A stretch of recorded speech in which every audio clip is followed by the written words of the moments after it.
The insult gift. The small repair garage sat on the edge of the space station, covered in oil stains and rust. Inside, a human mechanic named Jake worked alone under a broken cargo ship. His hands were dirty with grease, his clothes torn and old. Most people thought he was strange because he lived alone and only talked to machines. Jake liked it that way. Machines were simple. They did not lie. They did not judge. When something was broken, he fixed it. Easy. The sound of heavy boots made him stop working. Jake rolled out from under the ship and saw 5 dragon guards standing in his garage. They were huge, with shining armor and scales that sparkled like jewels. Their eyes looked down at him with disgust. "You are Jake the mechanic?" the lead guard asked. "Yeah, what do you want?" Jake stood up, wiping his hands on his dirty shirt. The guard smiled, but it was not a kind smile. "The Dragon Emperor sends you a gift." 2 guards dragged in a large metal box. It was covered with royal symbols and locked with golden chains. The other guards were laughing quietly, covering their mouths with their claws. Jake's eyes narrowed. "I didn't ask for any gift. The Emperor insists." The guard unlocked the box and stepped back quickly. The box opened.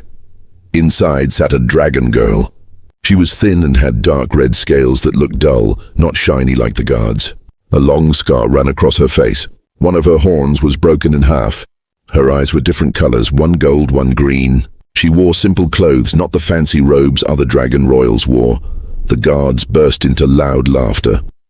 "The Emperor heard you like fixing broken things," one guard said between laughs.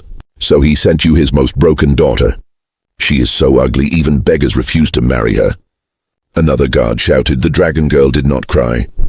She did not shout. She just sat in the box with her head down, like she had heard these words 1,000 times before.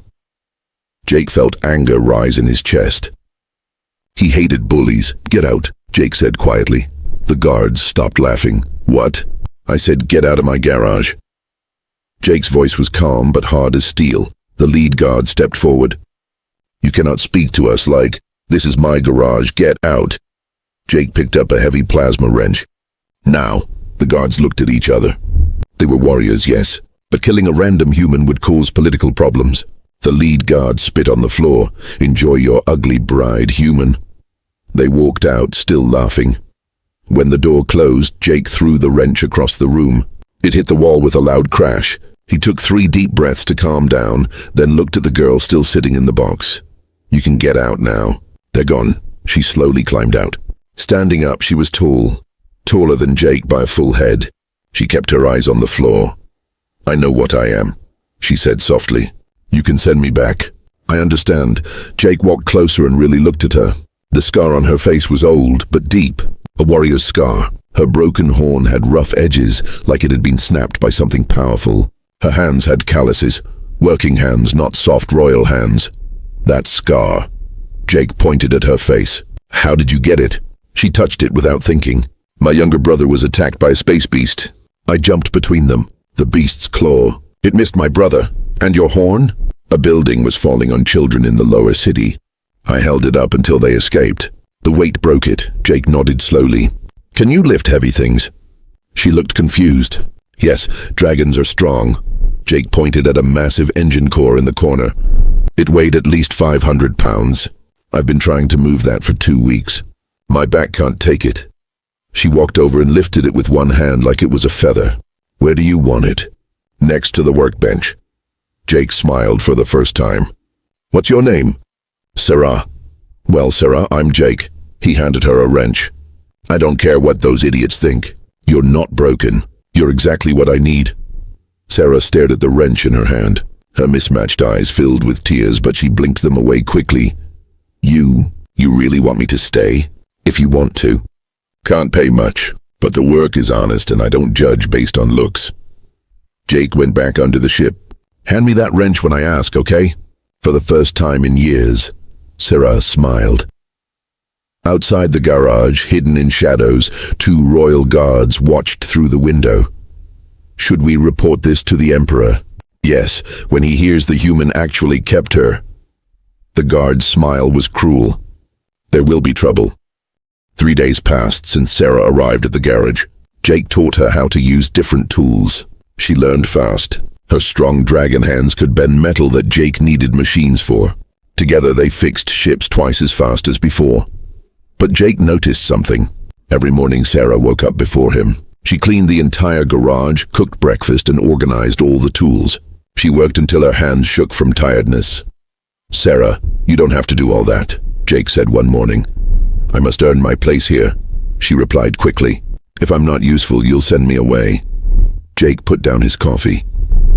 "That's not how this works. You're not a servant. You're my partner."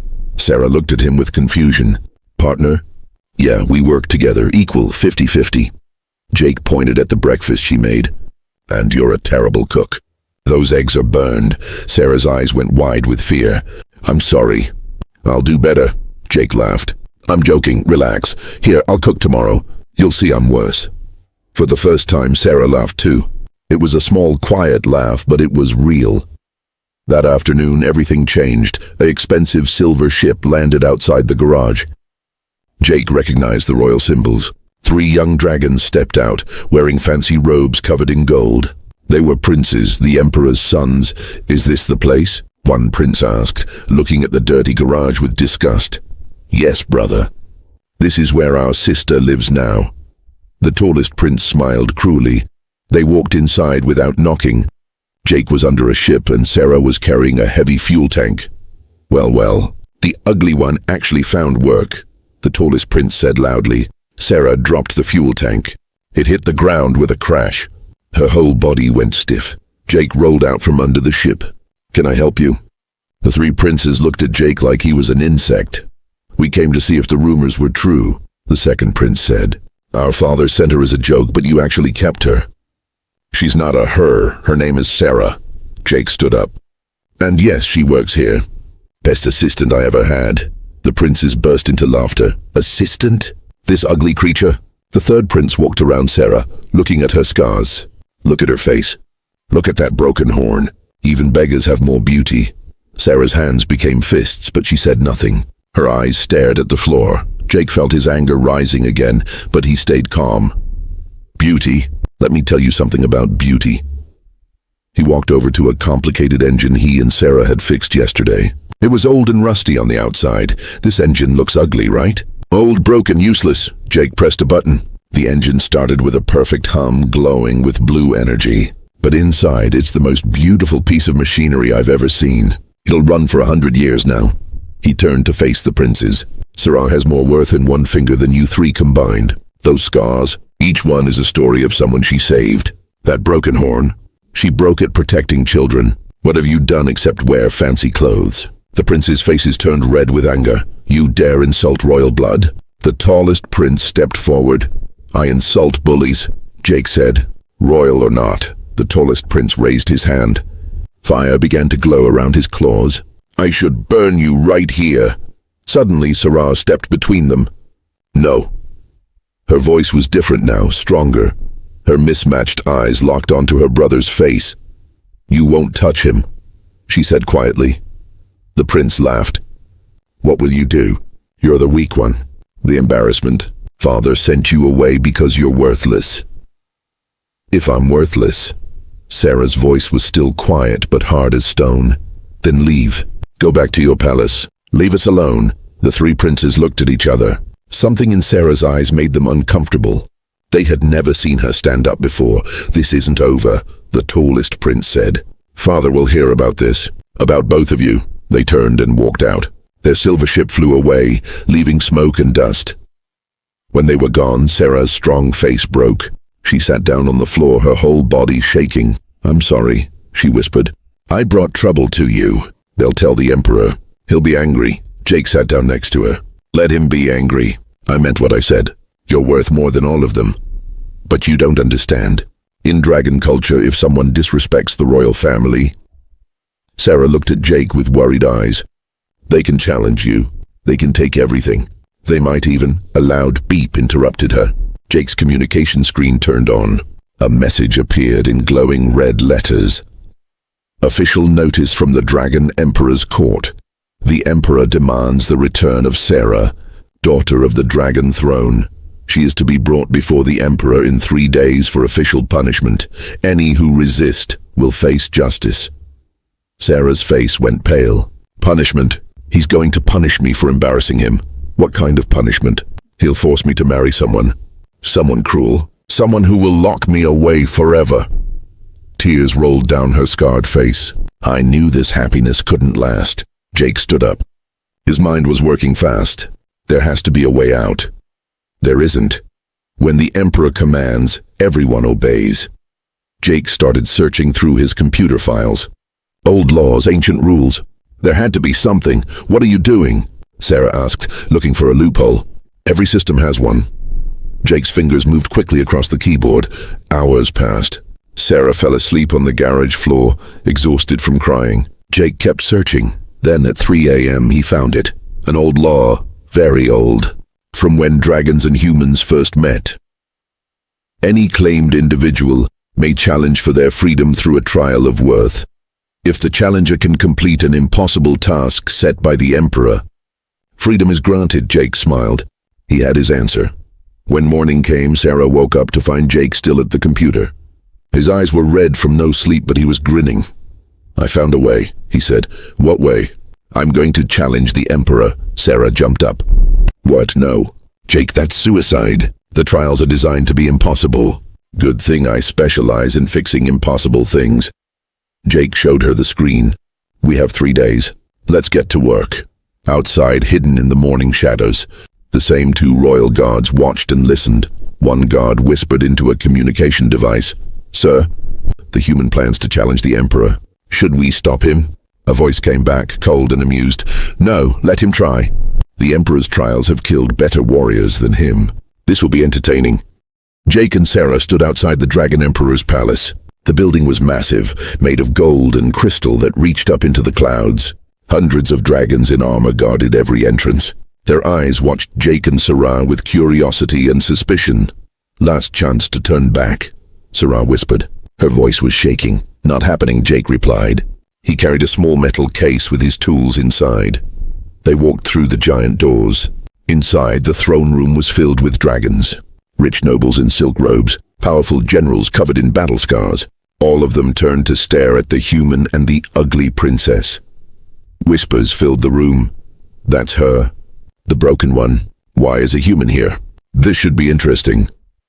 At the end of the long hall sat the Dragon Emperor on a throne made of black stone and silver.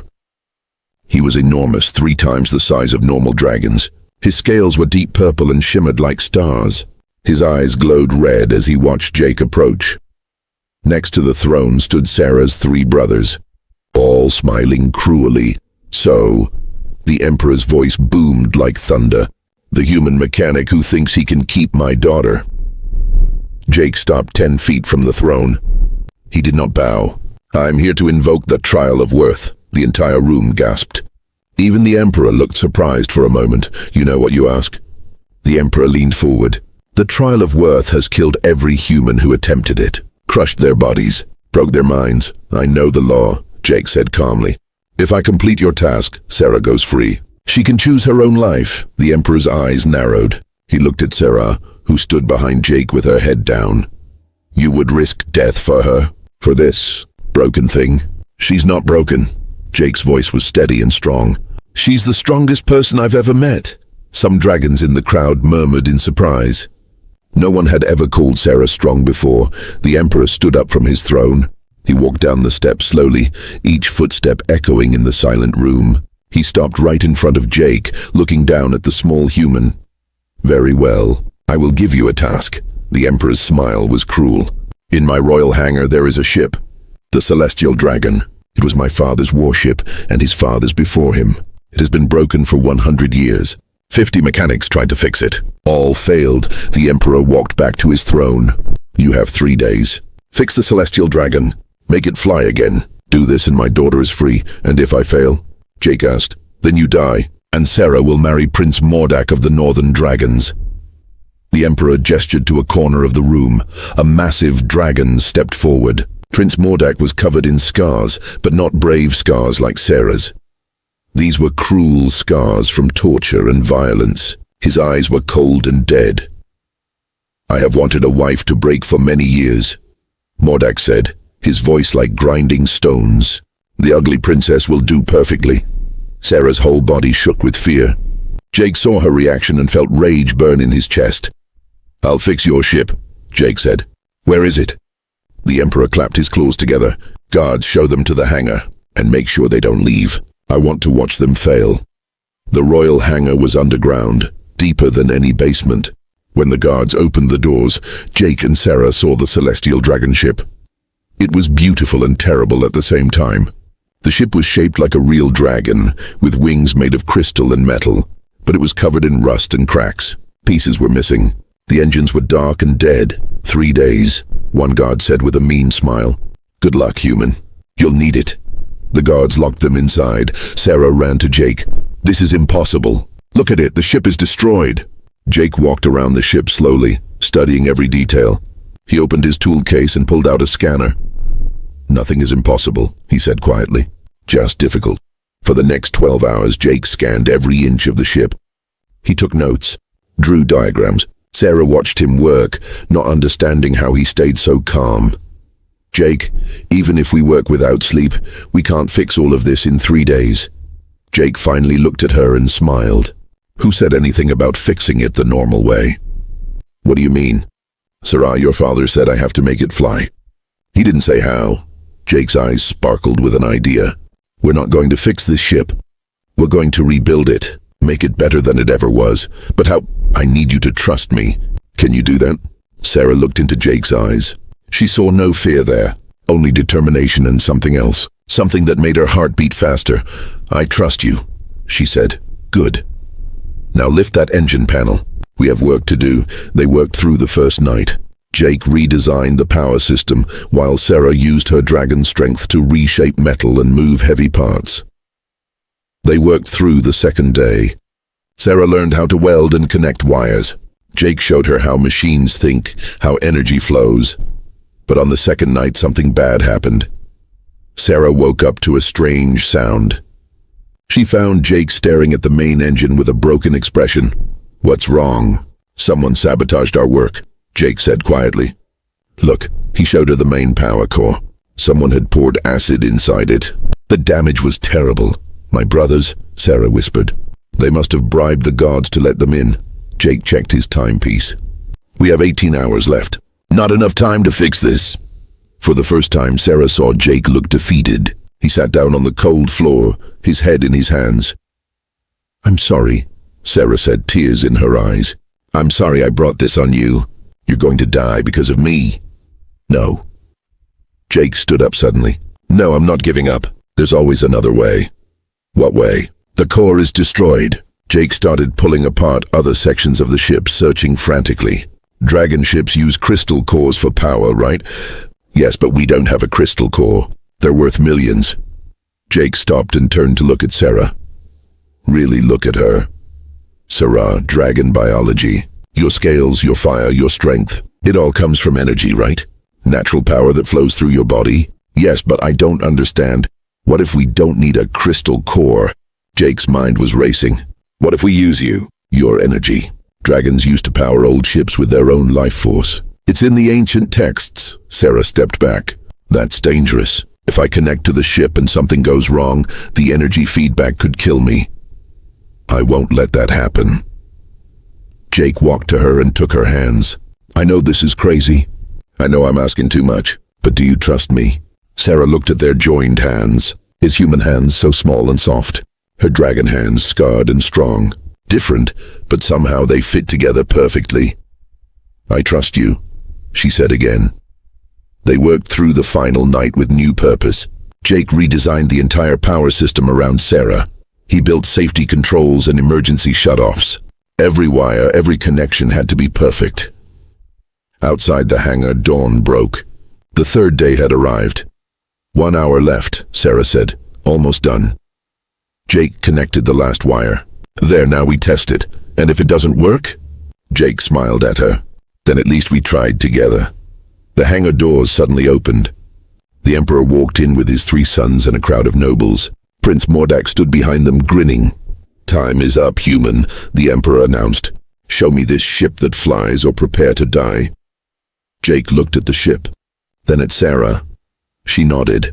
"Sarah, get in position," Jake said calmly. She climbed into the pilot's seat. Jake had modified it so she could connect directly to the ship's systems. He helped her attach the connection cables to her arms. "This will hurt at first," he warned quietly. "Your energy needs to sync with the ship, but I designed it to match your natural rhythm. Just breathe," the Emperor laughed. "What foolishness is this? You cannot make an ancient ship work with such primitive—" Jake pressed the activation button. At first nothing happened. Then Sarah's scales began to glow. Soft red light traveled from her body through the cables into the ship. The celestial dragon started to hum. A deep, powerful sound that made the ground vibrate. The ship's crystal wings lit up, brighter and brighter. The engines roared to life. But something was wrong. The ship shook violently. Sparks flew from connections. Sarah screamed in pain as too much energy flowed through her. "Turn it off!" one of the brothers shouted. "It's failing." Jake ran to the control panel. His hands moved faster than ever before, adjusting power levels and rerouting energy. "Hold on, Sarah. Just 10 more seconds." Sarah's mismatched eyes glowed bright gold and green. Her whole body was shaking. "I can't." "Yes, you can. You're the strongest person I know." "Fight." Sarah closed her eyes. She thought about everything. Her lonely life. Her cruel family. And then Jake. Jake, who saw her as beautiful. Jake, who believed in her. Something changed inside her. The chaotic energy suddenly became smooth. The shaking stopped. The celestial dragon rose into the air. It floated perfectly, all systems working in harmony. But it wasn't just working, it was better. The crystal wings sparkled with colors never seen before. The engines hummed with twice the power of the original design. The entire crowd stood in shocked silence. The Emperor's mouth hung open. Jake helped Sarah disconnect from the ship. She collapsed into his arms, exhausted but alive. "We did it," she whispered. "No," Jake said, smiling. "You did it. I just gave you the tools." The Emperor finally found his voice. "Impossible. This ship was destroyed. You didn't fix it. You made it better." "That's what mechanics do," Jake said. "We take broken things and make them stronger than before." Jake and Sarah returned to the small garage on the edge of the space station. Everything looked the same. The oil stains on the floor, the rusty tools on the walls, the half-fixed ships waiting for repair, but everything felt different now. "Home," Sarah said softly, touching the garage door. "Yeah," Jake smiled. "Home." They tried to return to normal life. Wake up, fix ships, eat simple meals. But word had spread across the galaxy about what happened at the palace. About the human who challenged the Dragon Emperor and won. About the ugly princess who was actually a true dragon. Ships started arriving at the garage. Not just broken cargo ships anymore. Rich merchants came with expensive vessels. Military commanders brought battle cruisers. Even other dragons came, curious to see Sarah's true power. "We're getting too much work," Jake said one morning, looking at the long line of ships outside. "Is that bad?" Sarah asked, handing him a wrench. "No, but—" Jake stopped. He saw 3 familiar ships landing nearby. Royal ships. "Stay inside." But it was too late. Sarah's 3 brothers walked into the garage, but this time they were different. No guards, no fancy robes. They wore simple clothes and looked scared. "What do you want?" Sarah stepped in front of Jake protectively. The tallest brother, whose name was Drazen, bowed his head. "We came to apologize." Jake and Sarah looked at each other in shock. "Apologize?" Jake said. "After you tried to sabotage us?" "Yes," the second brother, Crane, spoke up. "Father found out what we did. He was furious. He said we brought shame to the royal family. He took away our titles." The third brother, Voltar, added quietly. "We are no longer princes. We are nothing." Drazen looked at Sarah with something that might have been guilt. "We were jealous of you." "Always jealous. Father loved you most when we were children. You were brave and strong. We were ordinary. So we made you feel small," Crane continued. "We called you ugly. We mocked your scars. We thought if we broke your spirit, Father would notice us instead. But it never worked," Voltar finished. "He just became disappointed in all of us." Sarah's fists clenched. Years of pain and anger rose up inside her. "You destroyed my life. You made me hate myself. And now you want forgiveness?" "No," Drazen said. "We don't deserve forgiveness. We just wanted you to know the truth. Everything we said about you was a lie. You were never ugly. We just wanted you to believe you were." The three brothers turned to leave. "Wait," Jake said. "Why are you really here?" Drazen looked back. "Because father is in trouble. Real trouble. And you're the only one who can help him." "What kind of trouble?" Sarah asked. "The Council of Dragon Lords," Crane explained. "They found out about your true power. They're afraid. A true dragon hasn't been seen in 1,000 years. They think you might try to take over all dragon territories." "That's ridiculous," Sarah said. "I don't want power. We know that. Father knows that. But the Council doesn't care." Voltar's voice was urgent. "They're coming to the palace tomorrow. They plan to challenge Father's rule. They'll say he hid a weapon from them. You. They want to take you away. Study you. Maybe even imprison you." Jake felt cold fear in his stomach. "Can they do that?" "The Council has authority over all dragons," Drazen said. "Even the Emperor must obey them unless—" "Unless what?" Sarah demanded. "Unless you can prove you're not a threat. Show them your power is not for war." Drazen looked at the ships outside the garage. "Father sent us to ask for your help. He knows he doesn't deserve it, but he's asking anyway." Sarah was quiet for a long time. Jake could see emotions fighting on her face. Anger, pain, but also something else. Love for a father who had hurt her, but was still her father. "I'll help him," Sarah finally said. "But not for him. For the innocent dragons who will suffer if the Council takes over." The brothers nodded and left quickly. That night, Jake and Sarah couldn't sleep. They sat on the garage roof looking at the stars. "You don't have to do this," Jake said. "We could run. Go somewhere the Council can't find us. Run for how long? Forever?" Sarah shook her head. "No, I'm tired of hiding. Tired of running." Then we faced them together. Jake took her hand. Sarah looked at their joined hands and felt something warm in her chest. Something she had been afraid to name. "Jake, why did you really challenge the Emperor for me?"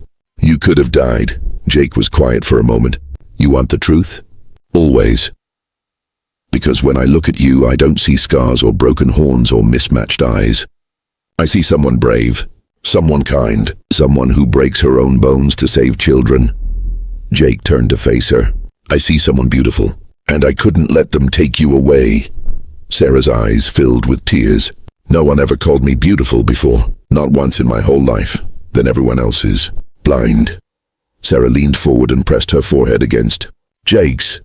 It was a dragon gesture of deep trust and affection.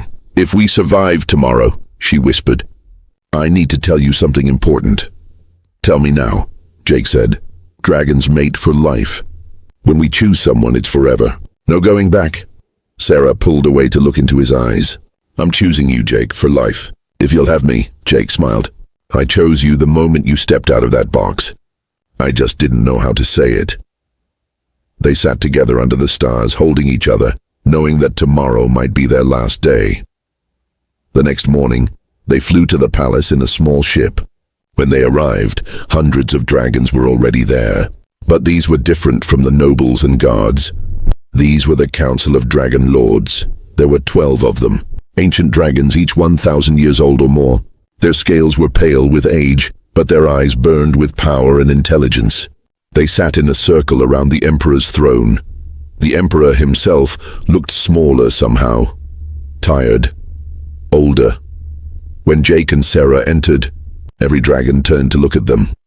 "So," the eldest council member spoke, her voice like cracking ice.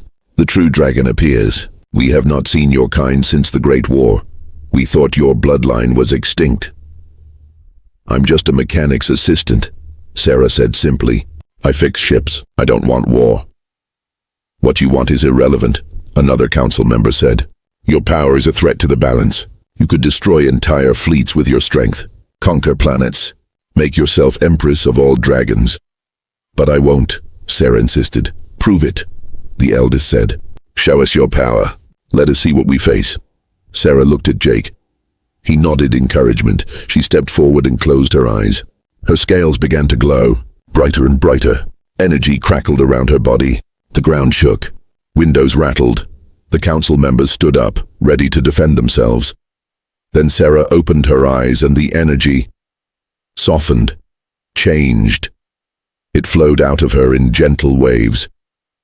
Where it touched broken stones in the palace floor, they repaired themselves. Where it touched dying plants in the garden, they bloomed with new life, healing energy. The eldest whispered in shock. Not destruction, healing. My power isn't meant for war, Sarah said, and her glow faded. It's meant to fix broken things, repair what's damaged. That's who I am. The council members looked at each other, confused. This was not what they expected. Interesting, the eldest said slowly. But power can be used for many purposes. How do we know you won't change? Won't become corrupted?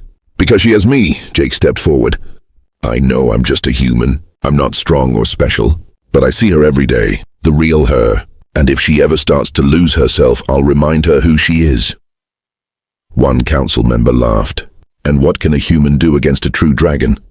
He can love her, Sarah said simply. And that's stronger than any power I have. The council was silent.